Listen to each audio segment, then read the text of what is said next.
Consumer అనేవాడు అవసరమైంది ఇక్కడ మన దగ్గరకు వచ్చి సచివాలయంలో బుక్ చేసుకుంటారు. డిసిగ్నేట్ 1 పర్సన్ సచివాలయంలో బుక్ చేసుకుంటే డబ్బులు కూడా కడతారు. ఎంత డబ్బులు కట్టాలనో ట్రాన్స్పోర్టేషన్ కూడా చార్ట్ ఉంటుంది. కంప్యూటర్ తయారు చేస్తున్నాం, అందులో క్లియర్ గా ఉంటుంది ఎన్ని కిలోమీటర్లు ఎంత అని. దాని ప్రకారం క్లియర్ గా రీచ్ అయ్యేకుంది వాళ్ళ ఇంటికి పోవడానికి ఏ పాయింట్ కి పోవాలనో బుక్ చేసుకుంటే నేరుగా అక్కడికి వెళ్తుంది. ముందే డబ్బులు కడతాడు. తర్వాత ఆయన రీచ్ అయిందని చెప్తేనే మనం డబ్బులు రిలీజ్ చేస్తాం. Number 2, all lorries Uberisation.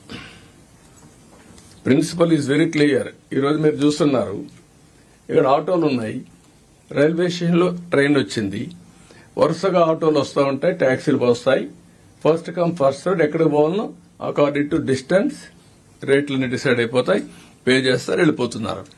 Same I want to bring those who are interested lorries. I'm requesting them. Harassment లేకుండా విన్ విన్ సిచ్యువేషన్ ఉండాలి. మీరు ప్రభుత్వానికి చెడ్డ పేరు తేవద్దండి.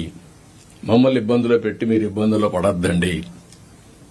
మీరు ఊబరైజేషన్ చేసుకోండి, పేర్లని రిజిస్టర్ చేసుకోండి. దెన్ మనం మెసేజ్ పెడతాం. హాఫ్ అన్ అవర్ ముందే రమ్మంటాం, నేరుగా వస్తారు.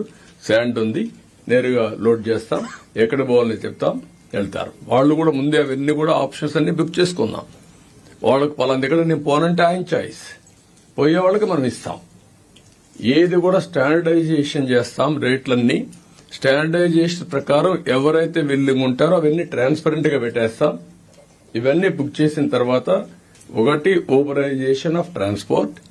అవసరమైతే ఆ వ్యక్తి రావాలంటే పలానా రోజు మీకు దొరుకుతుందంటే వచ్చి ఆయన వెహికల్ అయినా పోవచ్చు, లేకుంటే లారీలో కూర్చొని ఇంటికి తీసుకుపోవచ్చు.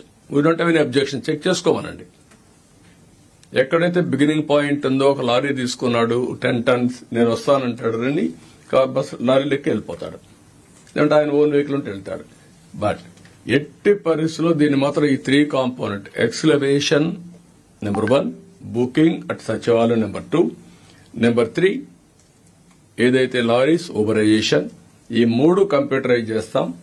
Will keep before you. You have to act very firmly. Nobody should touch. ఇది ఏదైతే పేదవాళ్లకు ఉపయోగపడి మనం ఇప్పుడు రోటీ, కపడా, మకాన్ అంటాం.